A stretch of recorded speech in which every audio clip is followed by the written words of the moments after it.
Hi, my name is Jay Noel, and I'm a realtor in Michigan. And this is going to be like a real formal video because I just want to talk to y'all as friends, a true heart to heart. That's why I'm in my relaxed outfit, you know what I mean, with a ponytail in. But I just want to be honest, real estate is not even all that. Because I feel like I've been tricked. I feel like I've totally been tricked because getting into this, okay, no.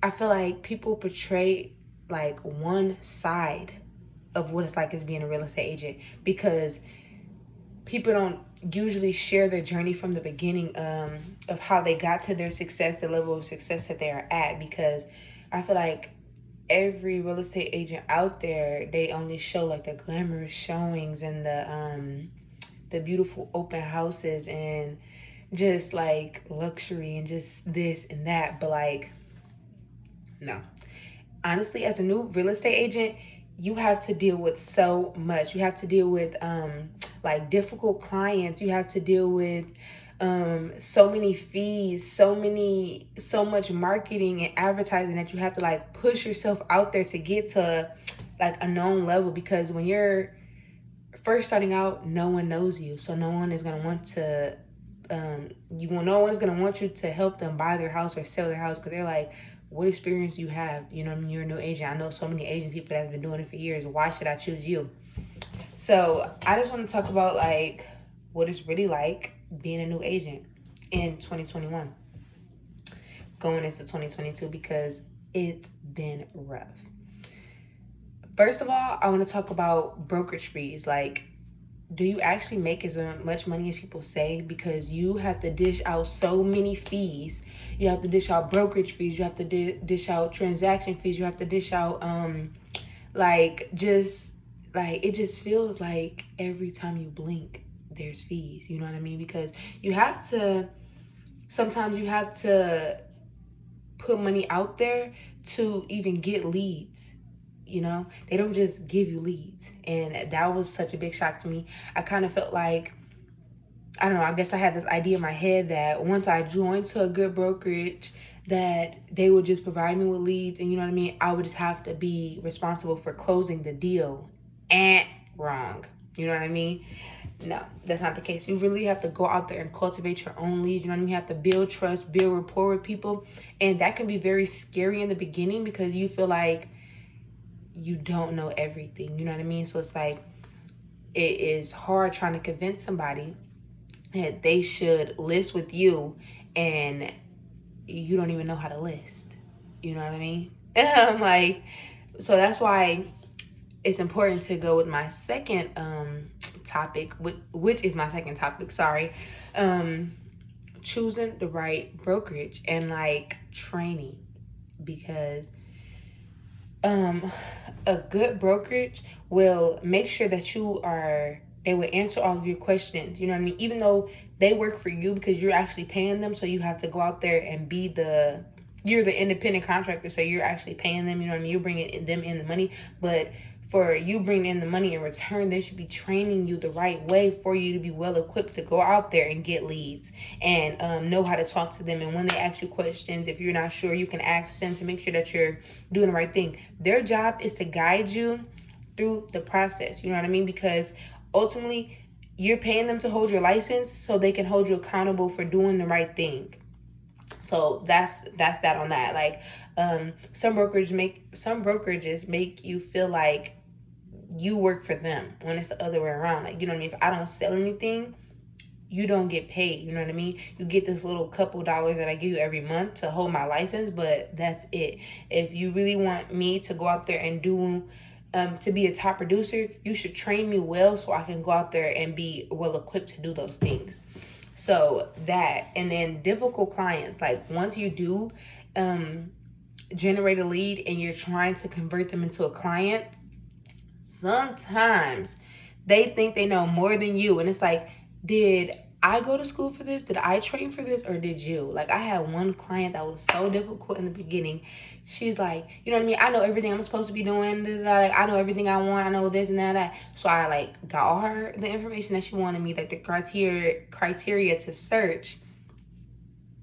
and she hated all of them. She like, nope, nope, nope, nope, nope, this is that. I think they should list for this. I think that's too high, you know what I mean? But really, in all actuality, sometimes their budget is just too low, you know what I mean, to accommodate all their needs. So the hard part about dealing with difficult clients is trying to tell them that you can't afford everything that you're trying to ask for. You know what I mean? You might have to take a house on the lower end of your dream neighborhood and kind of fix it up. Like put the extra money that you saved into, you know, building up that house, because you can't afford a turnkey house with a fixer-upper budget, if I'm being completely honest. And then another difficult client that I had was a renter. He was a landlord. Like, he owned the house and he had someone renting, and his relationship with the renter was very difficult. So he wanted me to try to evict them and tell them they can't do this, but he lives somewhere else. So I'm just like, I can't just put all these requests on this person that I don't even know. They don't even know me. You know what I mean? And you're not here to back me up. It was just a lot. So it's like, don't be afraid to let clients go. You know what I mean? And it's okay if you have to let them go, because you still learn from that experience, and then you're just that much better when you go out there and get the next one. Like, the people that you want to work with. Like, going through those experiences, I kind of starting to understand that I like people who are buying a house, you know what I mean? Because I love to go looking and figure out what kind of neighborhood do you like, what's your budget, all these things. Sometimes working with sellers is very difficult because they feel like they know it all, and sometimes they feel like, well, if you don't work, I can just list it myself. And it's like, why don't you list it yourself? You know what I mean? Because you listed yourself before and it wasn't working, so that's why you called me. So I do enjoy working with buyers because they're kind of like, you can give them more knowledge. You can just like showcase your skills. Like, well, I can help you here. I can do this. Like, I can do that. Like, you know what I mean? So I'm just learning that. So I'm grateful for those difficult clients, because it's just getting me that step closer to working with my ideal clients and just getting me a foot in the game and just learning, you know what I mean? And then it's like so much. I just feel like they don't tell you. Marketing and advertising is such a hard thing when you're a new agent, because you don't have that much experience. So like, they tell you like, share your testimonials, but it's like, if I never worked with them, I never closed a deal, what am I testifying about? You know what I mean? So that. But I got some great tips that I'm also going to make a video about, sharing like how to market yourself as a new agent, how to stand out as the expert in your market as a new agent. You know what I mean? When you hone in for marketing and advertising, I would just like give this quick disclaimer when you're first starting out, because this will help you a whole lot. Like, I feel like no one told me this. As a new agent, you want to tell everyone under the sun that you are in real estate. You don't have to say, I'm a new agent, you know what I mean? They're going to already know you're new, because if they knew you before you were in real estate, they would know that, you know what I mean, this is a new career path for you. But you want to tell everybody that you know, everybody that you meet, you are a new agent, because, I mean, you are a real estate agent, new or whatever, you know what I mean? And then, because doing that, it will just start conversation, and then you get to just talk to them. And then that is how you kind of build trust and build rapport with people. And don't expect to, I'm not saying that you won't, I'm not saying that you can't, but I'm saying don't expect, and if you do, this is a plus, but don't expect to close a deal right away. You know what I mean? Because like I said, lots of people know real estate agents. So you have to just build trust and rapport with them to get them to see why you are the better agent. You are the expert in the market. So just start, my gosh, what is the word?